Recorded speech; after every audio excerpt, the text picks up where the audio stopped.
Over 3 weeks ago now, I received these beautiful fresh cut flowers as a gift. And here is how they look today.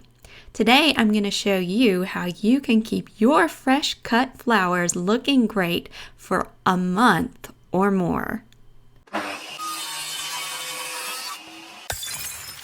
A month and a half of fresh cut flowers is a whole lot better than the few days that they used to last before I learned all of these neat little tricks.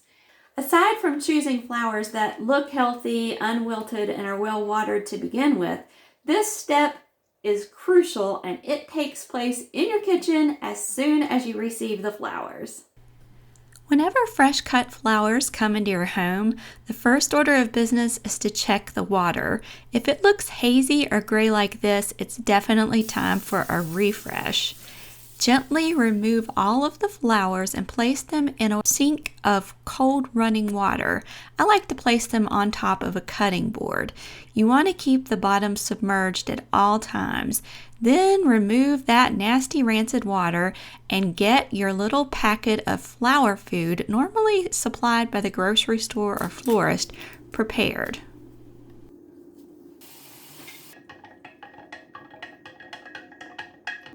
Be sure and read the directions. This is a vital component to keeping these flowers longer. And by the way, since you're using these methods and your flowers are going to last weeks instead of days, ask the florist or the grocery store if you can have a few extra packs of these, because you're going to want to freshen that water every 3 to 4 days, and you're going to need a new packet each time to keep those flowers looking as new as when you brought them home. Once your fresh water is ready, set that aside and you can focus on the flowers. It's important that as you cut the flowers, you keep the stems under the water line. Almost as soon as you cut them, they immediately want to seal up and heal themselves. Cut them underwater. That's why I put the cutting board in the bottom, so that if there are any of these tough stems, especially this eucalyptus, that I need to cut with a knife, I have a hard surface in the bottom of the sink and I won't scratch my sink or damage the knife.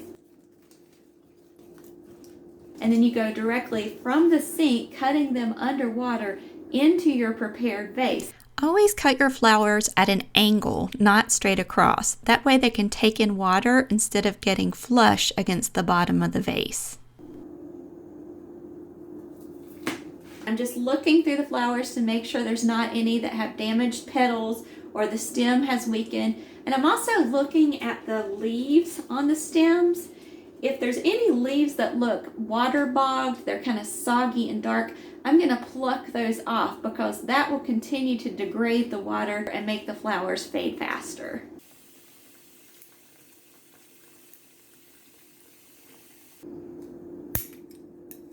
When you first come home, you want to remove any leaves or foliage that is going to be below the water line in your vase, because that's just going to get mushy and gross and degrade the water and will make your flowers not last as long. So just give them a quick pluck or a quick snip with your scissors and make sure that you get rid of those before you ever put them in the water. Then each time you refresh your water, check and see if there's any that you may have missed, because as you trim the stems each time, they're going to get shorter, so that water line is going to move its way up your stems and you're going to have to remove a few more little leaves, as easy as that, just so that they don't contaminate the water.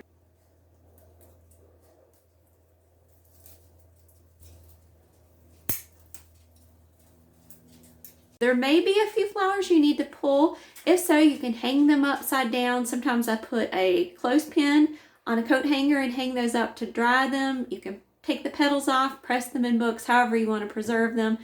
You can feed roses and certain flowers to your ducks or chickens after they've spent.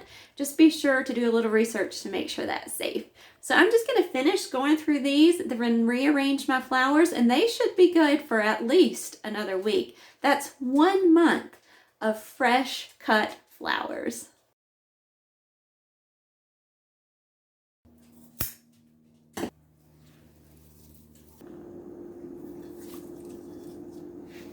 Now the flowers are beautiful and fresh, just like we're starting out all over again.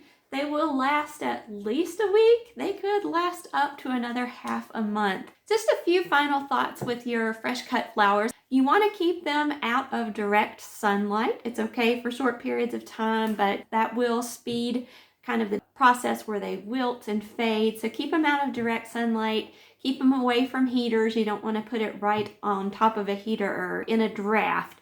Those are all things that can affect your beautiful blooms and foliage as the weeks go on. If you or any of your family members have passed down traditions or secrets for keeping cut flowers looking fresh longer, be sure to share those ideas in the comments, and I might feature your suggestion here on the channel.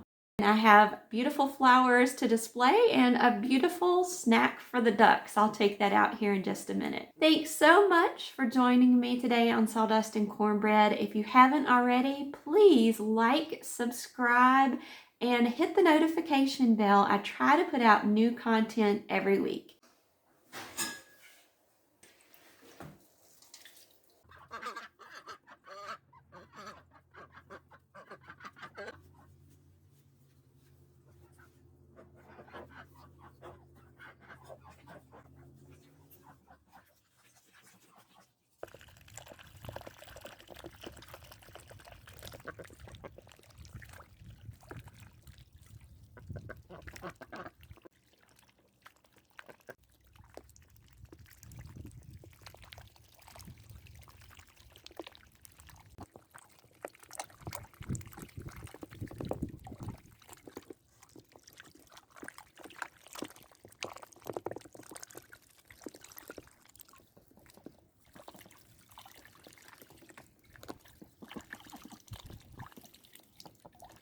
I'll see you next time. God bless.